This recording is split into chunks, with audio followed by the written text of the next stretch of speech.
দূরে সে পাশে বসে, পায়ে পায়ে কখনো চলে যায় দূর। এ জীবন উদযাপনের সুর, রেডিও রেডিও জাদু, এগিয়ে চলার সুর, radio radio Jadu. 90.8 MHz community radio, Jadavpur university. আমি Aishika Chakraborty, Jadavpur university school of women স্টাডিজের বর্তমান ডিরেক্টর। সকলকে আন্তর্জাতিক নারী দিবসের শুভেচ্ছা।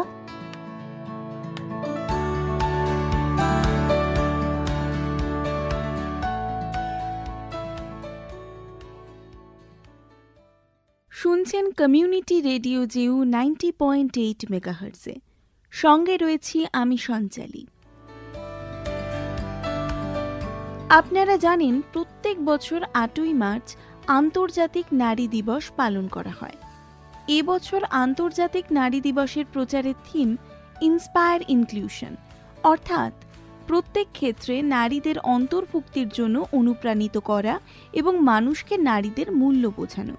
আর এবছর নারী দিবসের প্রধান theme invest in women accelerate progress, অর্থাৎ নারীদের জন্য শিক্ষা, ভাবনা, সময়, অর্থ ও অন্যান্য সব রকম বিনিয়োগ নারীদের সার্বিক উন্নতি ঘটাতে পারে। তাই আন্তর্জাতিক নারী দিবস উপলক্ষে আমাদের বিশেষ অনুষ্ঠান সব দিনই হোক আমাদের। এই অনুষ্ঠানটি সাজিয়েছি দুটি পর্বে। প্রথম পর্বে শুনবেন যাদবপুর বিশ্ববিদ্যালয়ের বিভিন্ন বিভাগের প্রাক্তন ও বর্তমান ছাত্রীদের কথা, যাদের মধ্যে খেলোয়াড় রয়েছে দৃষ্টি প্রতিবন্ধী, এমনকি রয়েছে ষাটোর্ধ্ব মহিলার কথাও। অনুষ্ঠানের দ্বিতীয় পর্বে রয়েছে বিশ্ববিদ্যালয়ের বেশ কয়েকজন ছাত্র ছাড়াও রূপান্তরকামী নারীদের কথা। এছাড়াও এই বিশেষ অনুষ্ঠানকে সমৃদ্ধ করেছেন যাদবপুর বিশ্ববিদ্যালয়ের স্কুল অফ উইমেন স্টাডিজের ডিরেক্টর ঐশিকা চক্রবর্তী।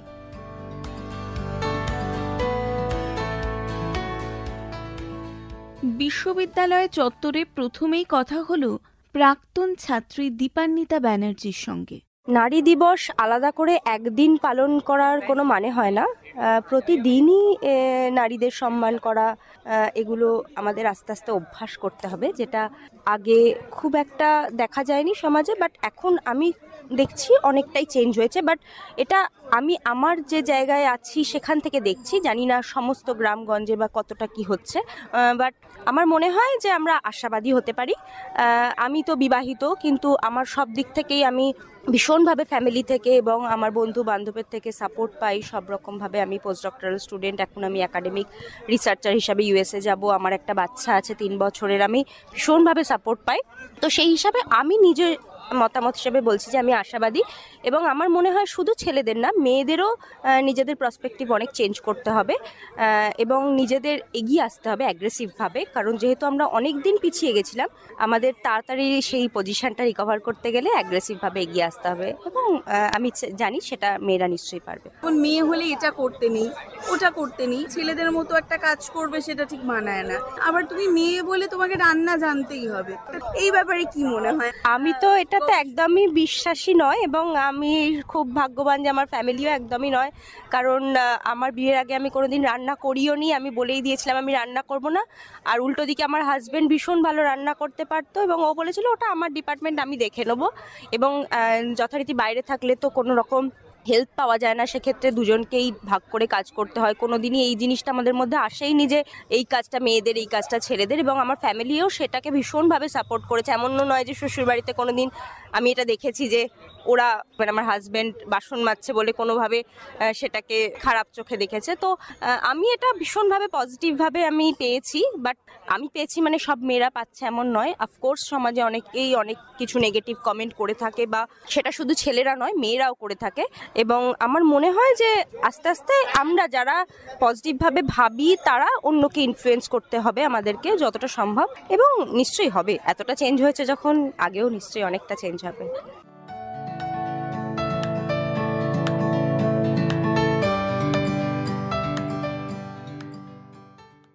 নদিয়া জেলার এক প্রত্যন্ত এলাকা থেকে উচ্চশিক্ষার জন্য কলকাতায় আসেন দৃষ্টিহীন লিপিকা মণ্ডল। তার চোখে এক রাশ স্বপ্ন।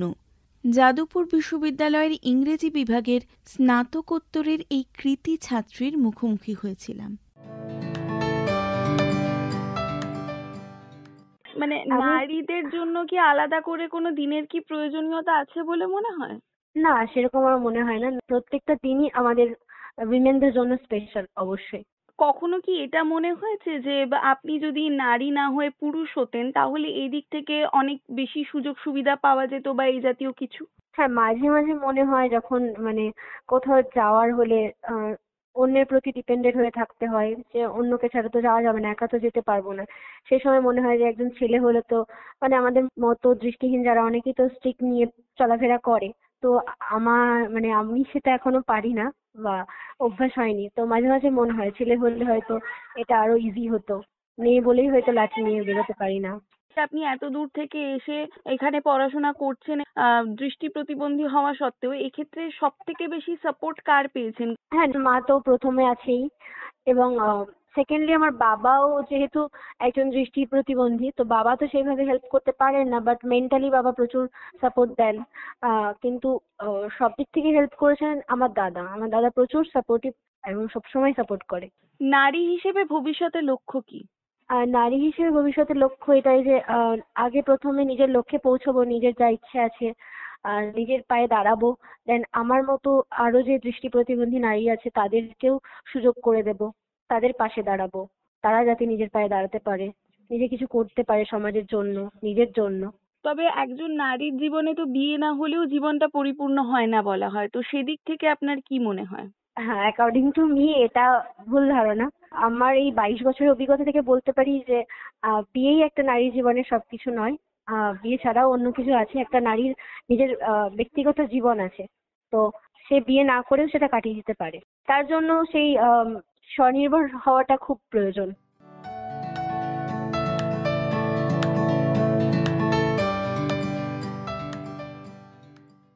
কথা হলো তুলনামূলক সাহিত্য বিভাগের প্রথম বর্ষের ছাত্রী সম্প্রাপ্তির সঙ্গে। নারী দিবসে শুধু যে মেয়েদের মানে এই ফেসবুকে অনেক কথা পোস্ট আসবে, সবাই মাথায় তোলা তোলা করে রাখা হবে, সেটা তো উচিত নয়। প্রত্যেক দিনই মেয়েদের যেটা রাইট বা মেয়েদের যেগুলো নেসেসিটি, সেগুলো মেয়েদের একটা কমফোর্টেবল জোন তৈরি করে দেওয়া উচিত। সেটা ওমেন্স ডেতে 2-4টে কথা বললেই হবে বলে মানে পসিবল বলে আমার মনে হয় না। তো মেয়েদের জন্য ওমেন্স ডে একটা আলাদা করে সেলিব্রেট করা হয়, ঠিক আছে, পুরো ওমেনহুড সেলিব্রেট করার জন্য ইটস ফাইন, বাট মানুষদের ওই অ্যাওয়ারনেসটা শুধু একটা দিনের জন্যই আসবে, দ্যাট ইজ নট ফেয়ার। মেয়েদের মাসিক চলাকালীন মেয়েদের কর্মক্ষেত্রে ছুটির ব্যাপারে এই নিয়ে কি বলতে চান? ডিপেন্ড করে, উচিত। সবার মেনস্ট্রুয়াল সাইকেলে সবার সমস্যা এক হয় না, সবার ইন্টেন্সিটি মানে পেন বা ক্র্যাম্পসের ইন্টেন্সিটি সবার এক হয় না। অনেকের অনেক ওয়ার্স সিচুয়েশন হয়, অনেকের বেয়ারেবল হয়। তো হ্যাঁ, ভালো যদি করা যায় একটা ভালো ব্যবস্থা নিয়ে বা একটা ভালো স্ট্রাকচার নিয়ে, যদি এটাকে মানে ইমপ্লিকেশন এটার করা যায় এই ব্যবস্থাটা, তাহলে ভালো। মুক্ত চিন্তার পথে ভিন্ন মননের খোঁজ, কমিউনিটি রেডিও যাদবপুর। আপনারা শুনছেন কমিউনিটি রেডিও যাদবপুর 90.8 মেগাহার্টজ। এই বেতার সম্প্রচারটি যাদবপুর বিশ্ববিদ্যালয়ের technical education quality improvement programme TEQIP-র অংশ। কমিউনিটি রেডিও জেউ 90.8 মেগাহার্টজে শুনছেন আন্তর্জাতিক নারী দিবস উপলক্ষে বিশেষ অনুষ্ঠান সব দিনই হোক আমাদের, প্রথম পর্ব।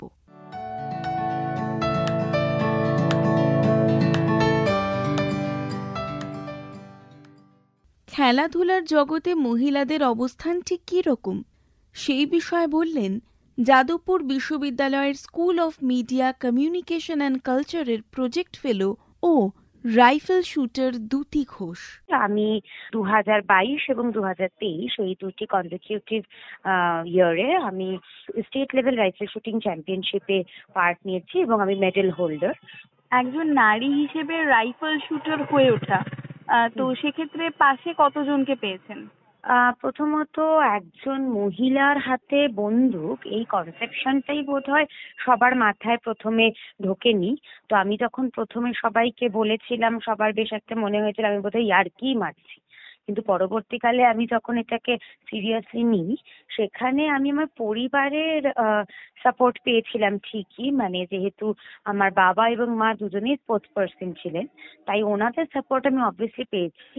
কিন্তু ছোট থেকে বড় হওয়ার সময় মানে সময়কালীন বিভিন্ন লোককে আমি বলতে শুনেছি যে তারা আমার বাবাকে এসে বলতো যে দুটি তো ছেলেদের মতো বড় হয়ে উঠছে, বা দুটি ছেলেদের সাথে সারাক্ষণ মেলামেশা করে, সেটা ওর বিয়ের ক্ষেত্রে পরবর্তীকালে সমস্যা হতে পারে। তো এই ধরনের সামাজিক প্রশ্নের মুখোমুখি ছোট থেকেই আমি ফেস করেছি, কিন্তু তারপর নিজের লড়াইয়ে আমি আজ একজন রাইফেল শুটার। কিন্তু অনেক মেয়ে এরকম হয়, খুব রুরাল এরিয়া থেকে যারা উঠে আসে তারা সেভাবে ফ্যামিলি সাপোর্ট পায় না, বা তাদের আশেপাশের লোকও কিছুটা ওই ভুরু কুচকে তাকায় এই ব্যাপারটা শুনলে যে বাড়ির মেয়ে খেলাধুলা করে। তো সেক্ষেত্রে তারা অনেক রকম প্রবলেম ফেস করে এবং এক্ষেত্রে অনেকের খেলাধুলো বন্ধও হয়ে যায়। তো তাদের উদ্দেশ্যে কি বলতে চাইবেন?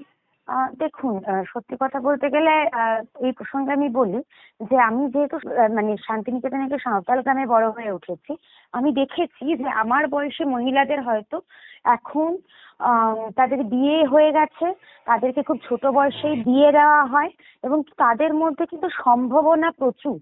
তারা হয়তো অনেকেই আমার থেকে অনেক ভালো করতে পারতো, তাদের প্রত্যেককেই ভীষণ সম্ভাবনাময়, কিন্তু সমাজের এই নিয়মে, কালের নিয়মে যেহেতু তাদেরকে এই অপারেশনের মুখে পড়তে হয় স্বাভাবিকভাবেই, সেখানে আমি আলাদা করে হয়তো আমি সেইটা নিজে ফেস করিনি বলে এত কিছুও বলা আমার সাজে না, কিন্তু তবুও বলবো যে কোথাও একটা গিয়ে যদি আমরা সাহসকে আবার ফিরে পেতে পারি, আমরা যদি বুঝতে পারি যে না, আমরা যদি একবার এই সমাজকে প্রশ্ন করতে পারি, আমরা যদি এই একবার এই কাঠামোটাকে প্রশ্ন করতে পারি, সেখানে যেন আমি আরো বড় আমি হয়ে উঠতে পারবো, এবং সেখানে কিন্তু আমি অনেক বেশি স্ট্রেংথ পেতে পারি।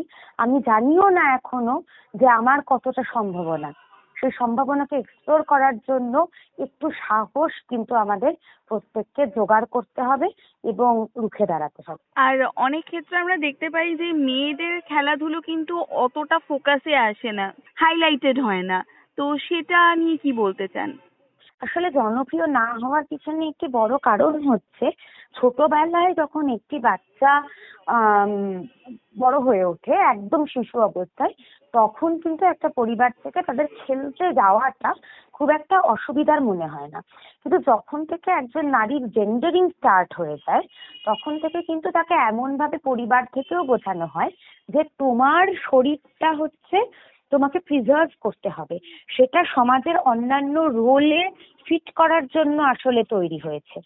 এর বিপরীতে দাঁড়িয়ে যখন আমরা যারা খেলতে নামি বা খেলতে আসি, সেখানেও কিন্তু সবার কাছে একটা পরিহাসের মুখে পড়তে হয় যেন আমাদের স্পোর্টটা ঠিক সিরিয়াস স্পোর্ট নয়।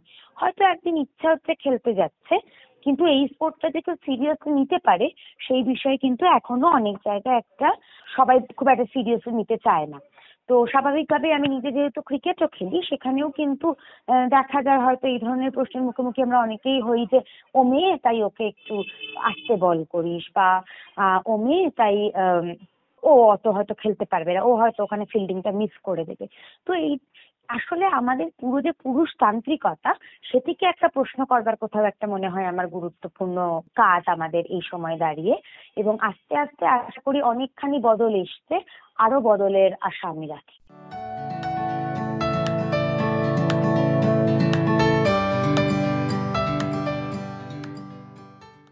যাদবপুর বিশ্ববিদ্যালয়ের ইংরেজি বিভাগের ৩য় বর্ষের ছাত্রী সৃজিতা নারীদের প্রতি সমাজের দৃষ্টিভঙ্গি নিয়ে বললেন, আমার মনে হয় যে সমাজে এতদিন ধরে মেয়েদেরকে যেভাবে ডিপ্রাইভ করা হয়েছে, সেই ক্ষেত্রে অনেকটা এখন তারা সেই সাপোর্ট পাচ্ছে সমাজ থেকে, কিন্তু কিছু কিছু জায়গায় এখনও তারা ডিপ্রাইভড। তো সেই ক্ষেত্রে অবশ্যই মানুষের মধ্যে সেই স্ট্রাগলটা, সেই এম্পাওয়ারমেন্টটা ছড়িয়ে দেওয়া উচিত যে তাদেরকে কীভাবে সাপোর্ট করা উচিত। এখন মেয়েদের অবস্থা আগের থেকে অনেক পরিবর্তন হয়েছে, তাও আমরা এখনো কিছু কিছু জিনিস দেখতে পাই। যেমন ধরো, যখন পাত্রপাত্রীর বিজ্ঞাপন, সেখানে পাত্রীর শিক্ষাগত যোগ্যতার পাশাপাশি তার গায়ের রং, তার হাইট, এগুলোও মেনশন করা হয়। তো এই ব্যাপারে তোমার কি মতামত? প্রথমত একটা মানুষের পরিচয় হওয়া উচিত যে সে মানুষ। বিশেষ করে এটা মেয়েদের ক্ষেত্রেই দেখা যায়, তার গায়ের রং, তার উচ্চতা কতটা, এবং মানে খুব স্পেশালি আমরা যেটা দেখতে পাই বিজ্ঞাপনের ক্ষেত্রে পত্রিকায়, যে তার শিক্ষাগত যোগ্যতা থাকা দরকার কিন্তু চাকরি করার দরকার নেই বিয়ের পর। এই একটা জায়গা, মানে হ্যাঁ সে শিক্ষিত হতে পারে, মানে এখন সাধারণত আমরা আধুনিক হয়েছি সেজন্য হ্যাঁ শিক্ষাগত যোগ্যতা থাকা দরকার, কিন্তু চাকরির দরকার নেই, ছেলে যথেষ্ট ইনকাম করে। সেক্ষেত্রে অনেকের, আমি আমার নিজের পরিবারে এরকম অনেককে দেখেছি, তো সেখান থেকে এটা এক্সপিরিয়েন্স করেছি যে পড়াশোনার দিক থেকে তাদেরকে এগিয়ে দেওয়া হলেও এখনও চাকরির জায়গাটা বা নিজে মানে এস্টাবলিশ হওয়ার ক্ষেত্রে সেই জায়গাটা কিন্তু তারা এখনও মানে প্রচুর মানুষ পায় না। ওপেন কোনো মেয়েকে স্মোক করতে দেখলে সেটা নিয়ে নানা রকম সমালোচনা এবং ছোট পোশাক, সেক্ষেত্রে সেই মেয়েটি স্বাধীনতার অপব্যবহার করছে। তো এই ব্যাপারে কি বলতে চাও? দেখো, যদি আমি পার্টিকুলার স্মোকের ক্ষেত্রে বলি, সেটা ছেলে এবং মেয়ে দুজনের জন্যই কিন্তু ক্ষতিকর। তো সেই ক্ষেত্রে ছেলেরা যখন স্মোক করছে তখন তো তাদেরকে কিছু বলা হয় না, কিন্তু মেয়েরা যখন স্মোক করছে তাদেরকে এই জায়গাটা দেখানো হয় হ্যাঁ ক্ষতিকর এই সেই। তো আমি বলবো না যে স্বাধীনতা দেখানোর জন্য আমাকে স্মোক করতে হবে। কারো কারো ক্ষেত্রে আমি দেখেছি এই জিনিসটা এখনও আছে, যে ওই সোকল্ড কুল ব্যাপারটার জন্য অনেককে হয়তো স্মোক করতে হয়, বাট আমি বলবো না, সেটার সাপোর্ট আমি করি না। কিন্তু হ্যাঁ ছোটোখাটো জামা কাপড় পরা এইসব নিয়ে আমার মনে হয় না যে মানুষের সেই দিকটা দেখা উচিত। কিন্তু আমাদের দৃষ্টিভঙ্গিটাই এখনও সেই জায়গায় যায়নি। একটা ছেলে যদি খুব হালকা জামা কাপড় পরে বের হয়, মেয়েদের দৃষ্টিভঙ্গিটা সেরকম থাকে না, কিন্তু মেয়েরা যদি একটু স্লিভলেস জামা বা একটু শর্ট কিছু পরছে, সেক্ষেত্রে ছেলেদের যদি সেটা টেম্পটেশন হয়ে যায়, এই জায়গাটা খুব মুশকিল। সেজন্য আমার মনে হয় যে মানুষের দৃষ্টিভঙ্গিটা আগে পরিবর্তন করা দরকার।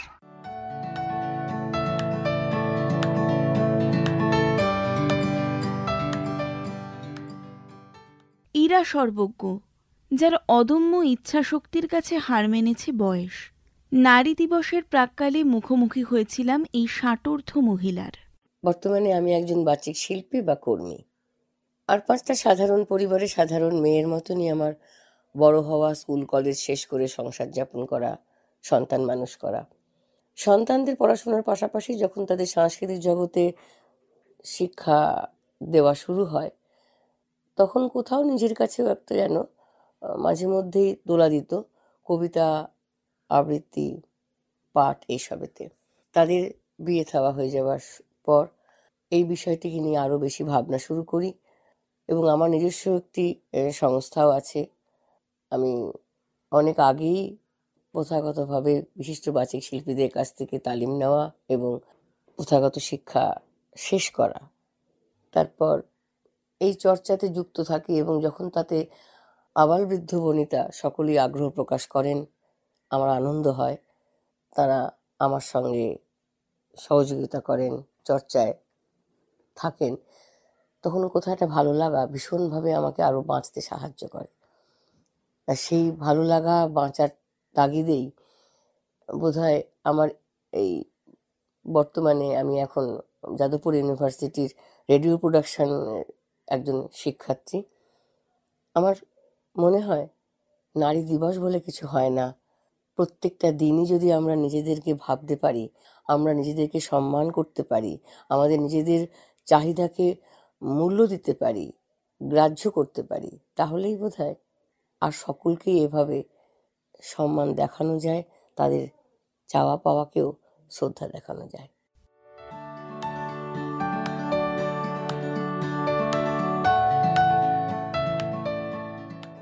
কমিউনিটি রেডিও জিউ 90.8 মেগাহার্টসে এতক্ষণ আপনারা শুনছিলেন আন্তর্জাতিক নারী দিবস উপলক্ষে বিশেষ অনুষ্ঠান সব দিনই হোক আমাদের। অনুষ্ঠানটির প্রথম পর্ব শুনলেন। দ্বিতীয় পর্বে রয়েছে নারীদের নিয়ে যাদবপুর বিশ্ববিদ্যালয়ের বেশ কয়েকজন ছাত্র ও রূপান্তরকামী নারীদের কথা, এবং স্কুল অফ উইমেন স্টাডিজের ডিরেক্টর ঐশিকা চক্রবর্তীর কথা। অনুষ্ঠানের এই পর্বটি কেমন লাগলো তা আপনারা আমাদের জানাতে পারেন ফোন করে। ফোন নম্বর 03324572620, ইমেল আইডি radiojeu@gmail.com। আমাদের এই বিশেষ অনুষ্ঠানটি আপনারা পুনরায় শুনতে পারেন রেডিও জেউ ইউটিউব চ্যানেলে। এছাড়াও আমাদের radio_GU ইনস্টাগ্রাম পেজটি ফলো করতে পারেন। আমি সঞ্চালী আবারও আসব আন্তর্জাতিক নারী দিবসের এই বিশেষ অনুষ্ঠানটির দ্বিতীয় পর্ব নিয়ে। ততক্ষণ শুনতে থাকুন কমিউনিটি রেডিও জেউ 90.8 মেগাহার্টজে। দূরে সে পাশে বসে পায়ে পায়ে কখনো চলে যায়